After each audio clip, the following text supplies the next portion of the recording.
Soy Fernando Díaz Villanueva, hoy es 30 de junio de 2016 y esto es La Contracrónica.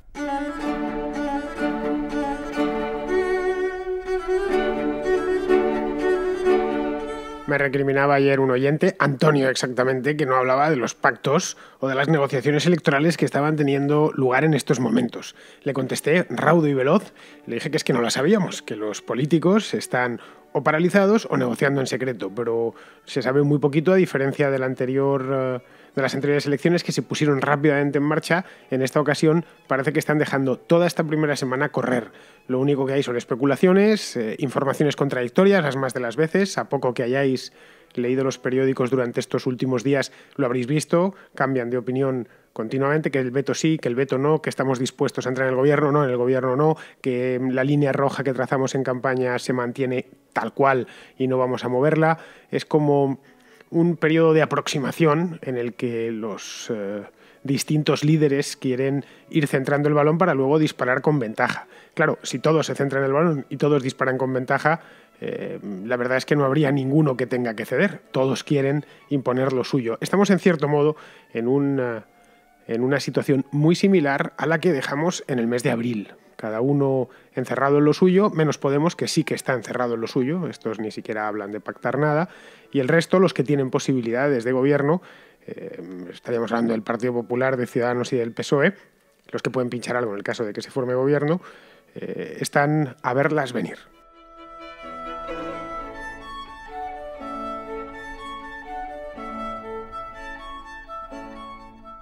Os comentaba el otro día que el bloqueo persistía. Esto os lo decía en la misma noche electoral, en aquel podcast de madrugada que os dejé listo para su consumo durante la noche electoral, durante la madrugada electoral. Os decía, el bloqueo persiste, no ha habido ningún avance en ese sentido, no hay ninguna mayoría absoluta posible o ninguna mayoría absoluta fácil. Ya sabéis que a estas elecciones fuimos por una razón sencilla. De los dos bloques que se habían trazado, el bloque de izquierdas y el bloque de derechas, ninguno de los dos llegaba a la mayoría absoluta. Lo decían con esa fórmula, es que no da. Bueno, pues no da. Bien, sigue sin dar. Encontramos en un lado un bloque que se queda en 169 y muy lejos, a 20 escaños por debajo, el otro bloque. Nada más. En este caso la cosa quedaba clara y de ahí quizá la alegría de la gente del PP, que veían que ahora sí tenían oportunidad de formar gobierno de una manera más sencilla. Bien, no es tan sencillo como parece. Al Partido Popular le siguen faltando muchos escaños porque su victoria ha sido un tanto pírrica. Tienen 137 escaños. Nunca antes, al menos en este periodo democrático de nuestra historia, un ganador había ganado por tan poco. Bueno, sí, una vez antes, que fue el 20 de diciembre, que ganó con solo 123. Pero nadie ha gobernado con tan pocos escaños. Si nos vamos a la historia de las últimas 10 legislaturas, lo que encontramos son pues Adolfo Suárez, que gobernó en las dos ocasiones con mayoría, las dos elecciones que ganó fueron 77 y 79, gobernó con mayoría relativa, pero mayoría relativa por encima de los 160 escaños. El caso de Zapatero en su primera y en su segunda legislatura, los dos casos también con mayoría relativa de 160 y pico, creo que fueron 164 y 169, si no me equivoco. Lo mismo Aznar en la primera legislatura suya, del 96 al 2000, fueron 155 o 156.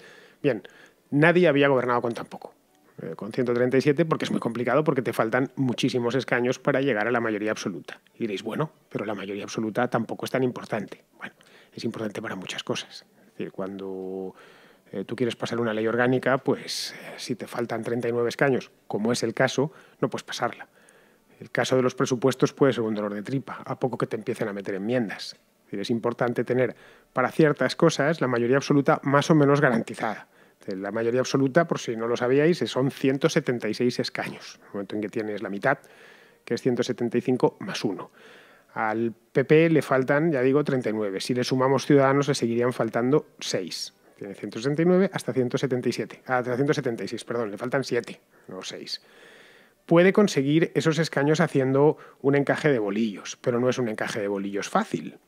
Hoy mismo, a mediodía, ha salido ya la noticia de que el PNV no está dispuesto a prestar o a entregar sus 5. No está dispuesto a vendérselos. ¿Tenemos que creer al tipo este del PNV? Pues yo sinceramente creo que no hay que creérselo. No hay que creérselo por ahora, luego a lo mejor honra su palabra, pero en principio no debemos a estas alturas tomar nada como cierto. El hombre este, que es Koldo Mediavilla en concreto, pues ha salido y ha dicho que no, que puede esperar sentado el PP, que no le va a entregar sus 5 escaños por ningún precio. Ninguno en absoluto. En principio habíamos pensado que el pacto entre PNV y PP era fácil porque Podemos se intrometía entre los dos. El principal rival electoral del PNV hoy en el País Vasco no es el PSOE, es Podemos. De hecho, Podemos es la primera fuerza política en el País Vasco y en Cataluña. Entonces eso te dejaba ver que podría haber algún tipo de acuerdo. Y más habida cuenta que el Partido Nacionalista Vasco no es un partido de izquierdas, precisamente, es un partido conservador, o lo solía ser habitualmente en el pasado. Entonces, el problema que tenemos es el siguiente: no hay ninguna mayoría sencilla y el único modo en el que puede pasar la investidura en primera convocatoria, nada más convocarse, es a través de una mayoría absoluta que yo veo complicada. En segunda pasaría con mayoría relativa, eso sí es cierto. Una mayoría relativa que más o menos la tiene siempre y cuando no le voten en contra. A Rajoy hoy le pueden tirar la investidura. Esto es un hecho que con tanto triunfalismo del Partido Popular parece que se nos ha olvidado, pero le pueden tirar la investidura a poco que se opongan todos. Simple. Basta con que toque mucho las narices a Albert Rivera para que le vote en contra. Entiendo que sus votantes, los votantes de Ciudadanos, no se lo perdonarían y dirían: no te hemos votado para eso, para que nos conduzcas de nuevo a otras elecciones. De hecho, si eso sucede, si se convoca investidura presidente de gobierno este mismo mes, que debería convocarse este mismo mes, vamos, por julio, bueno, hoy es 30 de junio, me estaréis muchos escuchando ya en julio, y no sale, es que nos metemos en septiembre ya en convocatoria de nuevas elecciones. Tenedlo muy en cuenta. Por lo tanto, lo que sea va a ser rápido. No creo que el rey quiera dejar que la cosa se desgaste, como sucedió en los meses de febrero y marzo, no querrá dejar tanto tiempo. En aquel entonces tuvimos las Navidades de por medio, ahora lo que tenemos es el mes de agosto, que, ojo, es bastante más largo que las Navidades.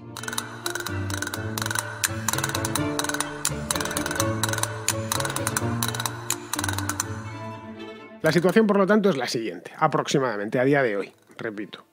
Tenemos un Partido Popular que quiere que le dejen pasar y que le dejen gobernar después, a cambio de una serie de acuerdos puntuales.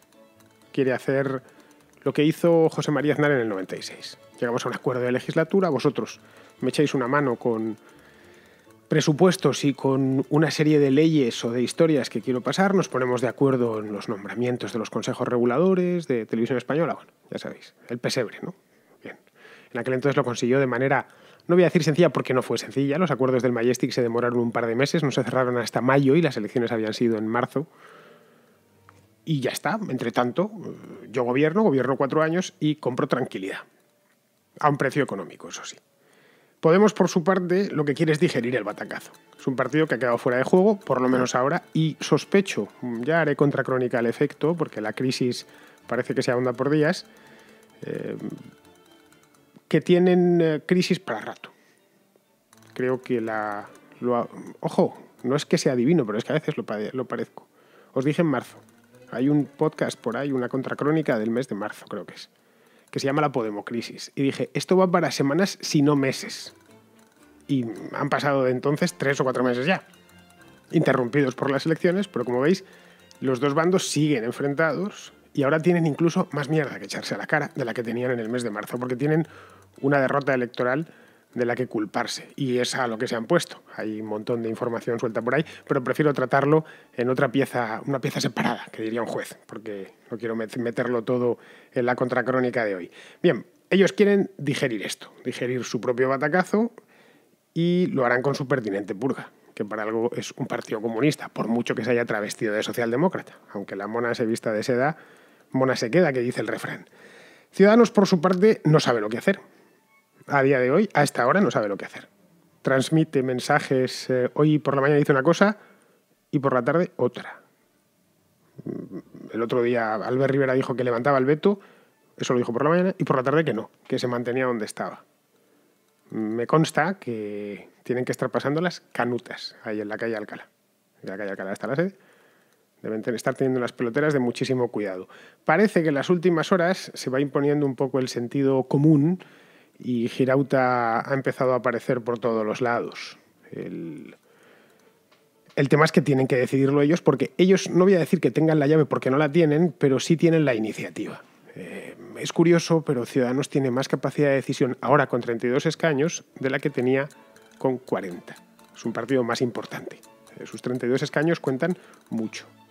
El escenario que tenemos, o que se ha dibujado después de las elecciones, es un escenario ingobernable, pero mucho más dúctil, más suave, más maleable del que teníamos en diciembre. Y ahí es donde entra en juego Ciudadanos. Así que la cuestión es una cuestión simple. Lo único que tiene que hacer es poner el precio adecuado. Y por último, el Partido Socialista está en estado de shock. Como supongo que ya os habréis dado cuenta a poco que hayáis leído las noticias o las hayáis visto por la televisión. La cara de Pedro Sánchez es un poema, pero un poema de tragedia. No sabe muy bien qué va a ser de él, no sabe muy bien quién va a venir después, no sabe qué es lo que decir cuando le preguntan, sabe perfectamente que en el caso de que vaya a nuevas elecciones nada le garantiza seguir él ahí, o incluso si sigue él ahí, sacar todavía peores resultados de los que tiene. Pedro Sánchez ha dejado al Partido Socialista en 85 escaños, nunca antes. El PSOE había tenido un resultado tan pobre. Y tiene además a los varones de la Ejecutiva, a la propia Susana Díez, la operación Pepona, creo que la llamaban. Hice también, ahí contracrónica, estoy como ya llevo unos meses haciéndolo y lo hago todos los días, empiezo a tener archivo de casi cualquier cosa. Y yo, a diferencia de otros, no borro mi archivo. Yo lo tengo ahí y si me equivoco lo reconozco. En el caso de la operación Pepona no era una historia mía, la había leído por ahí en aquel momento, y era traerse a Susana Díaz de Sevilla y colocarla como candidata o lideresa del Partido Socialista. No me parece mala operación. Susana Díaz es más lista que Pedro Sánchez, que el pobre es una calamidad, y yo creo, es mi opinión, que tendría bastante más tracción entre sus votantes. Mucha más. En Andalucía ganó las elecciones autonómicas y consiguió gobernar. Consiguió gobernar, por cierto, con la ayuda de Ciudadanos. Lo que ha pasado con el Partido Socialista es como esas veces que estamos a punto de caernos a mí no me ha pasado nunca, pero me lo puedo imaginar, que estás a punto de caerte por un acantilado y te salvas de puro milagro. Que pasas durante 5, 10, 15 minutos echado en la hierba, tumbado boca arriba mirando el cielo, tratando de asimilar lo que has estado a punto de perder la vida. Pues me da la impresión que el Partido Socialista se encuentra en esa situación. Es una situación desagradable y muy bloqueante, porque sus 85 diputados no dan para mucho, ya no es clave, como sí lo fue en su momento. Es decir, sigue teniendo importancia, los 85 escaños del Partido Socialista siguen siendo muy importantes, pero no lo son tanto como los 90 que tuvo en el mes de diciembre. De él no depende. Él puede ponerse como se ponga, que si Rajoy lo hace bien por otro lado, puede perfectamente puentear y sortear el inconveniente del Partido Socialista, mientras que en las anteriores elecciones lo necesitaba. Era imprescindible. Esos 90 escaños actuaban como una muralla que no tenía fisuras a ninguno de los dos lados ni por el centro.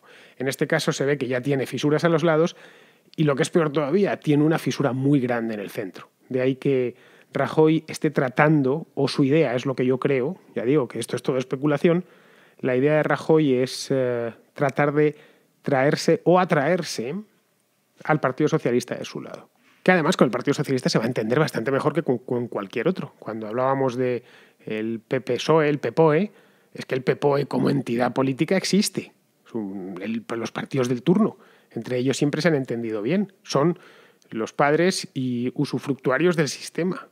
Es normal que Rajoy, si le das a elegir ahora mismo, ¿quién prefieres que te deje pasar? ¿Con quién prefieres pactar una serie de medidas de legislatura básicas? Vamos, 100%. Estoy convencido que lo prefiere hacer con el Partido Socialista que con Ciudadanos. Sí, pero 100%, ¿eh? Y no digamos ya si en lugar de ser Ciudadanos el que tuviese 32 escaños fuese Vox. En ese caso no querrían, es que ni recibiría a Santiago Abascal. Sería tal el desprecio que sentiría por él, más o menos el mismo que siente, creo que más, por Albert Rivera.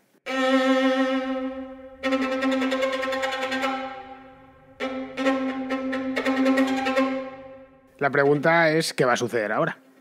Pues siento comunicaros que no soy pitoniso, que no lo sé. No lo sé yo y no lo sabe nadie. Esto no lo saben ni siquiera los propios líderes. Rajoy acaba de comenzar la ronda de contactos. Supongo que será la clásica ronda de contactos rajoyana, ya sabéis, le estrechará la mano en la puerta del Palacio de la Moncloa, charlarán un rato, saldrán en el telediario de la noche y hasta aquí hemos llegado. Mariano Rajoy es, aparte de muy vago, es probablemente el presidente del gobierno más vago que ha tenido España jamás, desde que existe la oficina de primer ministro, que esto se inventó en 1833, el primer ministro en España. Hasta entonces no hacía falta porque el que gobernaba era el rey. Pues desde entonces yo creo que no ha habido un tío más vago que Rajoy. Y se toma todo con muchísimo tiempo. El tiempo precisamente que ahora mismo no tiene. Supongo que eso ya le habrán informado del particular. Oye, Mariano, que no nos sobra el tiempo. Cabría también una posibilidad de que termine esto teniendo una salida inesperada, como sea la de otro presidente, un presidente de consenso, que eso ya habrá material para más contracrónicas. Creo haber hablado en el pasado sobre esto, sobre un presidente de consenso pactado entre los principales partidos constitucionalistas, entre PSOE, PP y Ciudadanos. Es una posibilidad lejana, todavía lejana, y que ni muchísimo menos está aún en la mesa, pero sí está en el bolsillo. Está en el bolsillo de todos. A mí me ha llegado por varios sitios, no de ahora, esta hipótesis viene del mes de febrero. Oye, como no nos ponemos de acuerdo, ¿qué tal si nos ponen de acuerdo desde fuera y buscamos pues una especie de presidente viejo, consensuado, que nos saque del atasco, nos ponga de acuerdo, se pacte entre todos una presidencia corta de 3 años, una legislatura corta hasta 2019 y luego ya veremos lo que salimos del atolladero como podemos. Esa es una opción, pero es una opción que está ahí, está en el aire, como también está en el aire cualquier otro tipo de acuerdo. Hasta que no se sienten, hasta que no termine esta ronda de contactos. La ronda de contactos tiene 2 partes, una la pública y la otra la privada. La privada ya quizá está teniendo lugar ya. De hecho, yo estoy convencido que está teniendo lugar ya y que han intercambiado todo tipo de llamada de teléfono, cuando no citas a escondidas por la capital. Eso es seguro. Entre ellos se conocen además, muchos se conocen de toda la vida, llevan en este oficio desde que se destetaron y es muy probable que hayan tenido ya pues, sus comidas, sus cenas o sus reuniones discretas para ver cómo la manera en que cede uno o cede el otro o ceden ambos y se ponen de acuerdo. Esto luego se escenificará. Acordaos del famoso acuerdo entre PSOE y PP, PSOE y Ciudadanos en el mes de febrero, que poco se supo hasta que salieron delante de las cámaras. Se sospechaba y por Madrid se comentaba que tenían muy avanzadas las negociaciones, pero estas cosas se hacen a puerta cerrada, que es como deben hacerse. No podemos meter una cámara en todas partes. Hace un par de años Pablo Iglesias decía que cuando él llegase no iba a haber cámaras, luces y taquígrafos en todos los lados. Claro, cuando él llegó a la pomada, empezó a reunirse en secreto y se lo echaron en cara y hicieron bien en echárselo en cara porque cualquier tipo de negociación política, empresarial, lo que sea, la negociación que queráis se hace en privado y debe hacerse en privado y luego ya lo sacas porque además te ahorras presiones, te ahorras problemas, te ahorras especulaciones, por lo que si están negociando ahora me parecería bien y la semana que viene anunciar un acuerdo cerrado. Yo creo que lo están haciendo, de ahí que tengamos este baile ahora mismo y esta indecisión general. De todas maneras, las fichas están ahí. Pueden jugar con las mismas fichas que tenemos nosotros en la mano. Y no nos salen muchas opciones. Esa es la realidad. Nos sale la opción de ir de nuevo a elecciones, la primera, la que ha pensado todo el mundo ya, menos los votantes, que no están muy por la labor de votar de nuevo.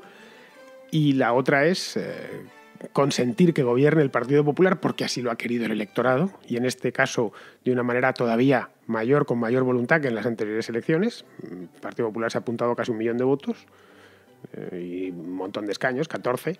Son pocos, para los 63 que había perdido. Y los otros 2 partidos, tanto PSOE como Ciudadanos, han recibido un ligero castigo, un tirón de orejas por parte del electorado. Quizá no ha sido un tirón de orejas porque lo hayan hecho ellos mal o porque lo hicieron ellos mal, sino porque la campaña estuvo, como bien sabéis, muy polarizada y al final, pues no, mira, yo voté a Rivera, pero no es que lo haya hecho mal, pero voy a votar a Rajoy o voy a votar a Podemos porque la cuestión es de vida o muerte y es A o B. No hay lugar para grises, es blanco o negro. Entonces, yo no veo todavía nada. Lamento comunicároslo. De verdad que si tuviesen material más seguro, estuviese con hechos contantes y sonantes en las manos, os lo diría. Pero es que no es el caso. El único escenario que veo es ese que os comento. Rajoy presidente, con una alianza en toda regla, con o sin entrar en el gobierno, eso ya a gusto del consumidor, con Ciudadanos, y el PSOE dejándoles entrar. Eso sería lo más suave, lo menos doloroso. El PSOE ejerciendo de vaselina. Entre ambos sumarían 169 escaños, no es mala mayoría para gobernar, ojo, con 169 escaños se puede hacer mucho, estás muy cerca de la mayoría absoluta para los momentos en que la necesitas, tienes un apoyo parlamentario sólido, el Senado en tus manos. Zapatero de 2008 a 2011 gobernó con toda comodidad, con absoluta comodidad, con 169 escaños. Cierto que los 169 eran suyos, pero en este caso se puede hacer un grupo más o menos sólido en torno a un documento. Ciudadanos y Partido Popular no gobiernan juntos porque Ciudadanos decidió no entrar en la Comunidad de Madrid. Cifuentes y Aguado llegaron a un acuerdo muy extenso de 76 puntos exactamente, que parece que están cumpliendo porque ninguno de los dos, Ciudadanos desde luego no lo ha denunciado. Así que llevan un año juntitos y, como veréis, no hay ningún problema en la Comunidad de Madrid, no sale en la prensa para nada. Todo lo más que se habla aquí de la presidenta es que el otro día presentó un libro suyo en el Ateneo, una biografía suya en el Ateneo. Nada más. El resto es como una balsa de aceite. En Madrid de lo que se habla es del ayuntamiento, no de la comunidad. Y fijaos que en el pasado había dado que hablar la comunidad, sobre todo en los últimos tiempos de Esperanza Aguirre e Ignacio González. Ahora, gobernando en minoría, las cosas van suaves como guantes. Esa es la única opción que se me ocurre para garantizar la gobernabilidad. No estoy hablando de que sea la que más o la que menos me guste. A mí, como bien sabéis, el gobierno en general, los gobiernos no me gustan. Pero bueno, me dedico a esto y os lo tengo que comentar. Yo creo que sería, además, la mejor opción, teniendo en cuenta cómo estamos, la situación actual del país. Lo mejor es no tirar de nuevo la moneda al aire, quedarnos con lo que hay y tratar de establecer un gobierno reformista, y para eso está Ciudadanos, un gobierno reformista que conjure ya para los restos el peligro populista, es decir, que Podemos dentro de 4 años sea un mal recuerdo, que el PSOE se rearme en torno a un nuevo proyecto socialdemócrata, a ser posible un proyecto socialdemócrata de corte europeo y no el que encarnaba, por ejemplo, el peor Zapatero, un PSOE bolivarianizado y sudamericanizado. No, un PSOE como debería de ser, como nunca debió dejar de ser, mejor dicho. Entonces, esta es la situación. Yo no puedo continuar con más porque no tengo más elementos de análisis que los que hay, y son muy poquitos. La semana que viene, de cualquier manera, supongo que se habrá avanzado en esto y os podré contar más, y ya podremos efectivamente ir componiendo el puzzle conforme nos vayan dando más fichas. Llega la gozadera, llega la podenoticia. Una noticia para todas y todos. La noticia democrática. La noticia inclusiva. Para la gente que quiere el cambio. La podenoticia. Desde el núcleo irradiador a tus oídos y oídas. Pues llevaba varios días sin hacer podenoticias, al menos podenoticia ordinaria. Perdón.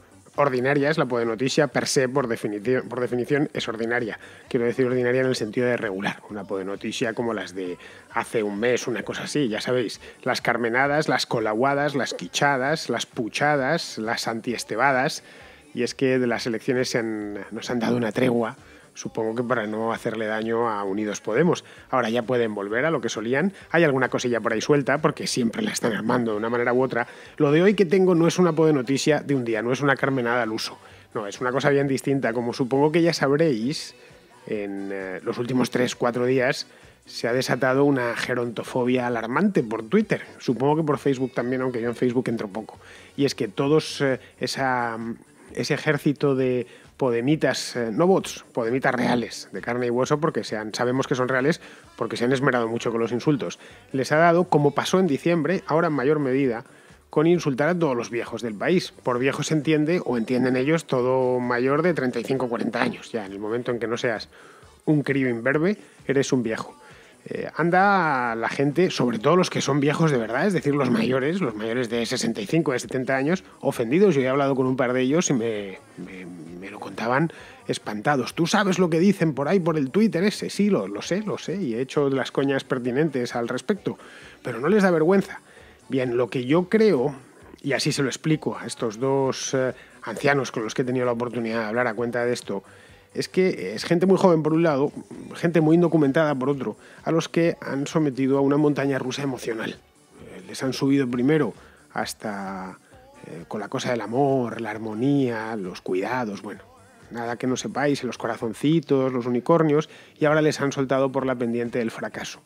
Y como siempre que te colocan en una montaña rusa, tienes sensaciones opuestas, que es lo que buscas en una montaña rusa, la verdad. Buscas la descarga de adrenalina, la angustia previa, y eso es en lo que ellos han convertido la militancia política. Simplemente les viene bien porque tienen una parte de la militancia la tienen muy fanatizada, especialmente a la joven. Es muy triste que tengamos que estar diciendo esto porque nunca antes se había visto. Yo en las elecciones de 2011 no vi a nadie del Partido Socialista hablar de los putos viejos o de saber si se mueren o de que hay que quitarles el derecho al voto. A nadie del PSOE, quiero decir.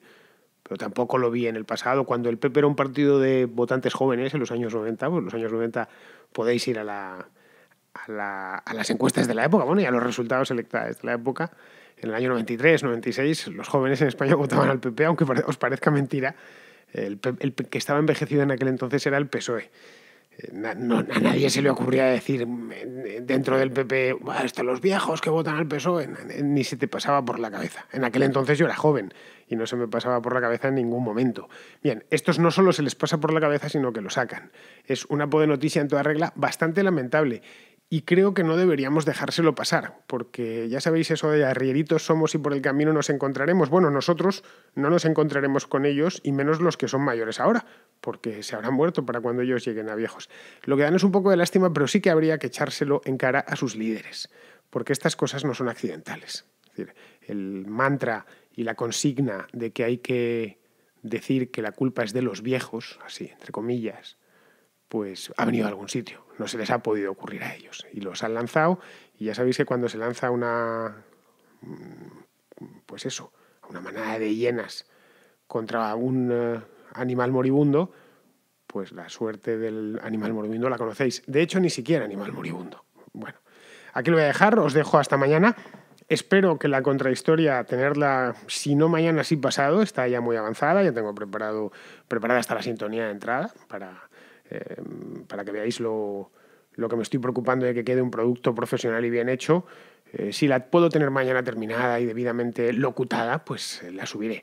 Va a ser un producto diferente a la Contracrónica, en tanto que, diferente, voy a hablar yo también, por eso no os preocupéis, pero que va a ser diferente en cuanto al planteamiento y el enfoque. Van a ser podcasts que se van a poder escuchar en cualquier momento. Estos van más atados al día o a la semana. La Contracrónica, como dice la palabra crónica, es una crónica de actualidad. Lo otro no. Es decir, la primera contrahistoria podrá escucharse dentro de 5 años sin ningún problema. O eso espero, quiero hacerlo con ese planteamiento para tener, pues el día de mañana, a ver si tengo suerte y puedo hacer muchas contrahistorias, tener una fonoteca histórica que sea digna de ser reescuchada en 2 o 3 ocasiones o más, cada uno en función. Desde luego, no va a fallar ni el contenido ni la música. Eso podéis tenerlo por seguro. Bien, pues con esto me despido de vosotros hasta mañana, y a ver si hay suerte y os puedo contar algo respecto a la cosa de los pactos. Lo dudo porque todavía es pronto, pero bueno. Hasta mañana, queridos amigos.